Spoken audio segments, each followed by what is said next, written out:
Hello, once again, beautiful people.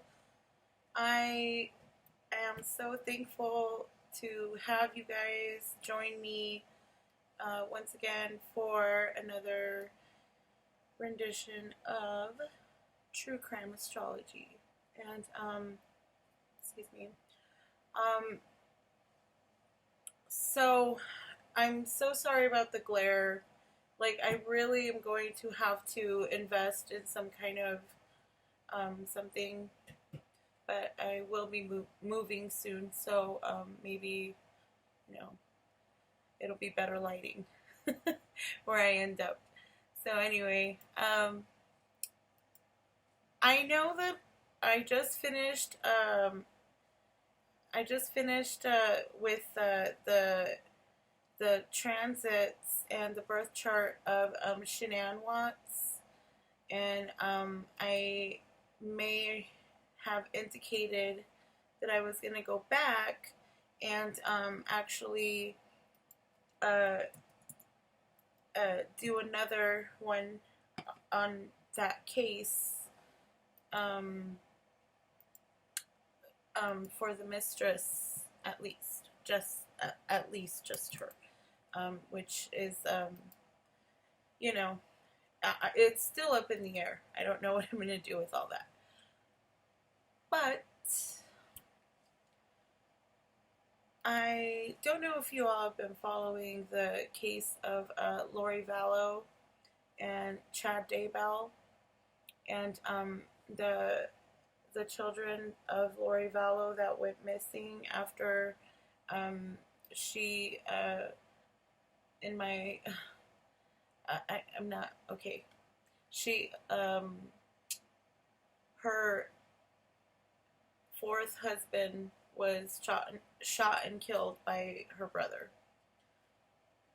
So that's really intriguing to me, and it's all over the news because they just found the remains of, the 16-year-old girl, Tylee Ryan, and the 7-year-old boy, JJ Vallow. And I did extensive research to try and find, like, accurate information so I could do Tylee's chart, because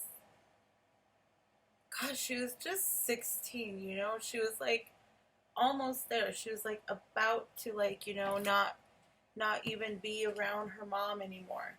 I'm sorry, I have something in my eye. Give me 1 second. Hold, please.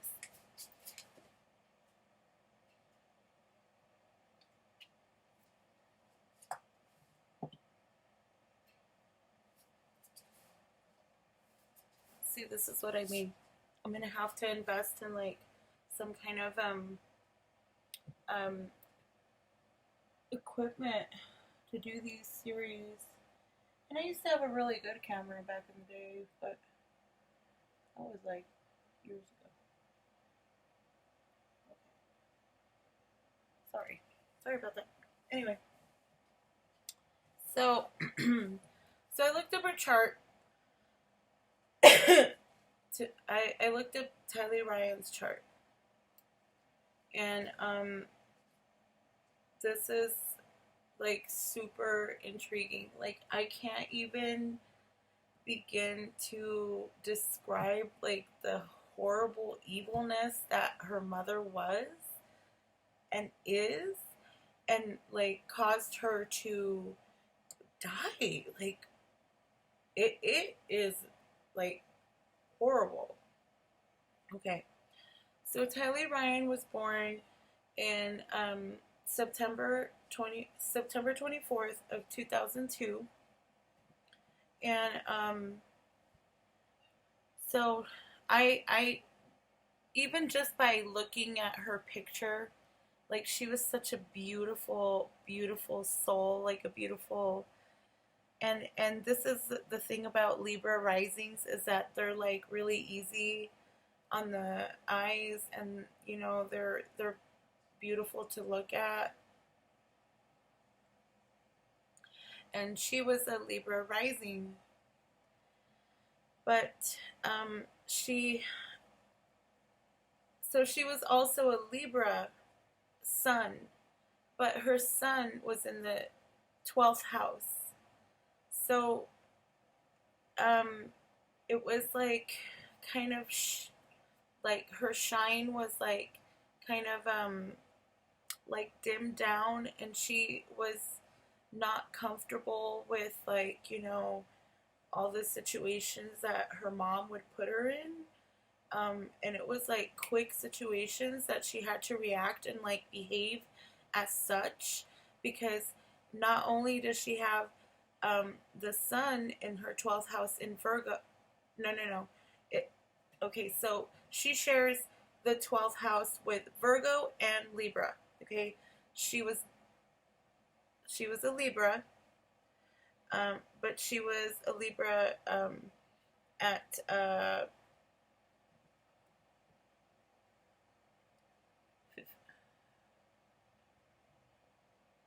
think it was like 15 degrees.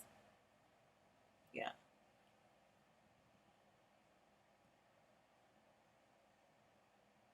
Actually, no, it was at 1 degree. She was a Libra, like just barely, like, um, so she had a lot of, like perfectionism, that she had to, like, meet a certain criteria for her mom and her mom's husbands. Um, she had to meet, like, she had to, like, uh, make sure that she maintained a perfect image of some kind, whatever it was that they wanted of her. And the fact that the sun is in the 12th house is like they they weren't letting her really be herself. They weren't really letting her be who she was, like, and had the full potential to be, because she was such a beautiful, beautiful person, a beautiful, like, physically gorgeous. Like, Libra risings are like physically, like, beautiful to look at.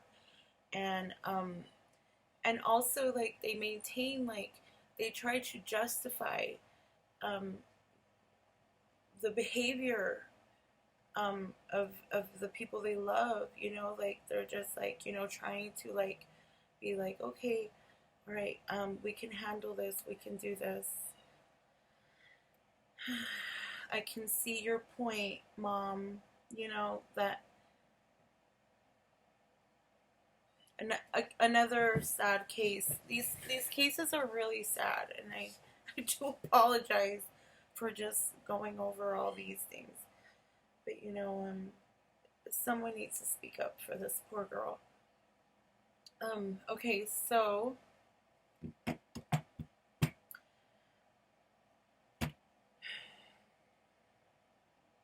she had Venus in the second house with Pholus. So she, like, probably, like, really loved her mom to, like, the end of times. And that's so weird that I say that, because that's what her mom was focused on, is like doomsday, right? Like the end of times. And so this is someone that would go for you through and through. And unfortunately, it's right next to Pholus in Scorpio. So that would also indicate, like, again, shooting yourself in your own foot. Like, you were trying to help so deeply this person that you loved, and they ended up betraying you in the most horrible way.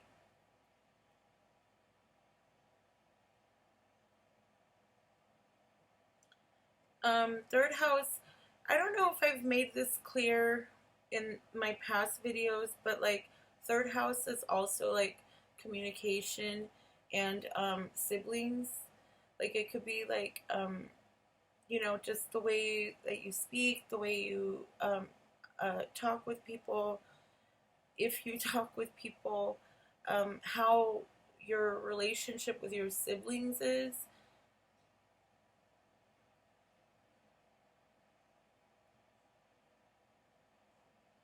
She has South Node in Sagittarius, Pluto in Sagittarius, and Chiron in Capricorn. There's something to be said about the, again, I'm trying to be respectful, but there's something to be said about Pluto and Sagittarius because, like, this generation, like, they're living full throttle to, like, the point where, like, it ends their life, like, quick. Like, just, like, there's a lot of, young celebrities that have recently passed away that also have Pluto and Sagittarius. Sorry, I saw something in my eye. Hold on.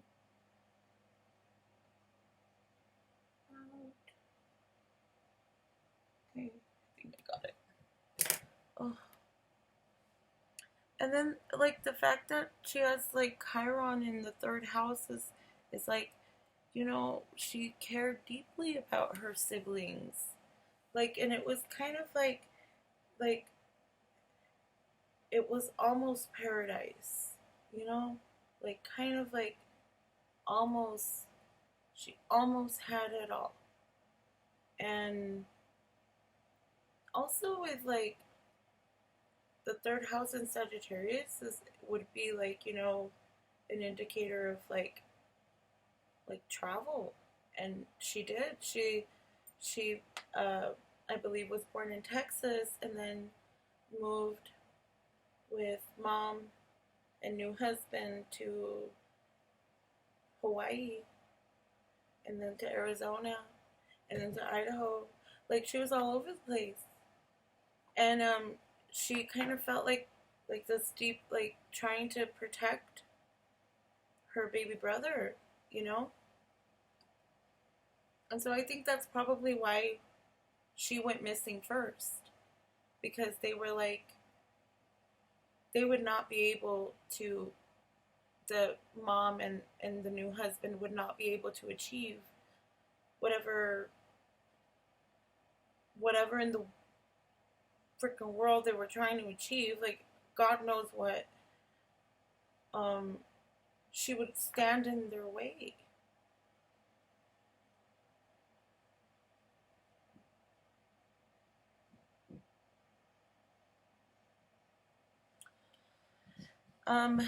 It's also interesting to note that oh my god, you guys, you know what? She's got in the transit. She's got Lilith in Pisces and Neptune in Pisces and Nessus in Pisces, like going from her fifth house to the sixth house. I think her mom drugged her.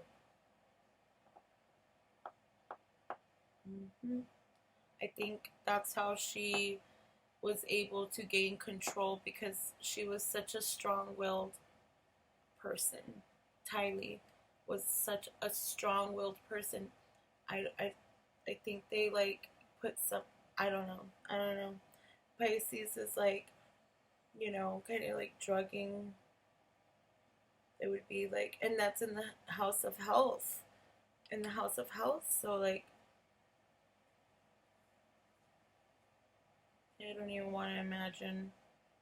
And then, not to mention that Chiron is in the sixth house, transiting, like, going through the descendant, like,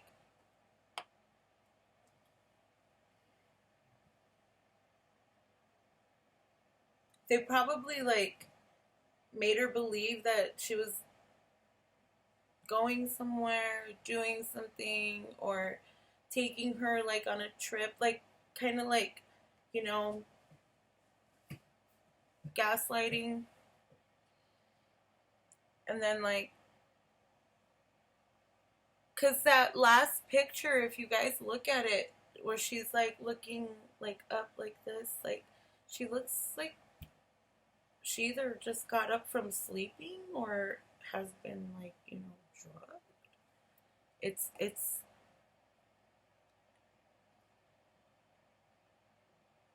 quite sad. Um, before I let you guys all go, um, I do have to mention that in her seventh house, she's got the moon, Eris, Black Moon Lilith, and Cetus, all in her seventh house, the house of relationships, the house of, and it doesn't have to be like a love relationship. You know, you have relationships with all kinds of people. You have relationships with, you know, your um, friends. You have relationship with your siblings, your family.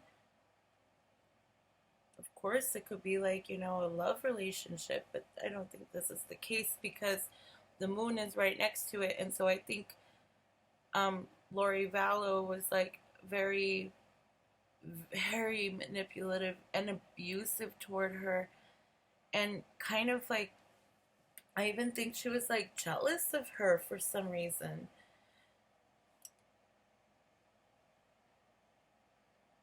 She was jealous. And then Cetus, not to mention, like I said, in the other cases, Cetus is children, like your childhood, you know, like, and Lilith's right next to it. It's like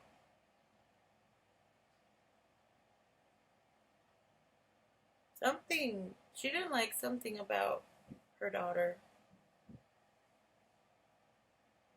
Maybe she knew too much, because the moon can also reveal things that, you know, are hidden.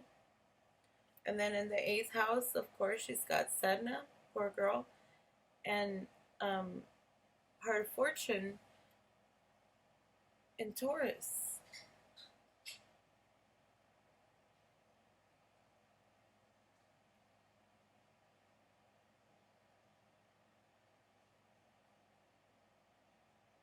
I don't know why it kind of seems like her mom resented her for some reason.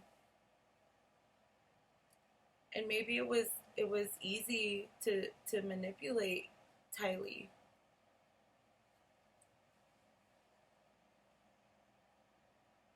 And so when the new husband came into the picture, because I have it set for the transits of the her last day that she was seen, she's got Juno again.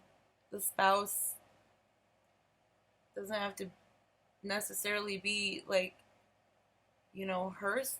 Of course, she didn't have a spouse. She was a child. It was her mom's spouse. Like, um, along with Mars.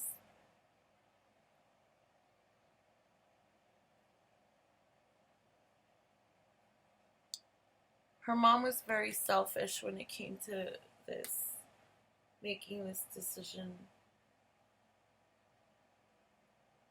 But anyway, I'm going to cut it off there. Thank you guys so much. Please like and subscribe. Thank you for viewing, and we will see you all later. We'll talk again.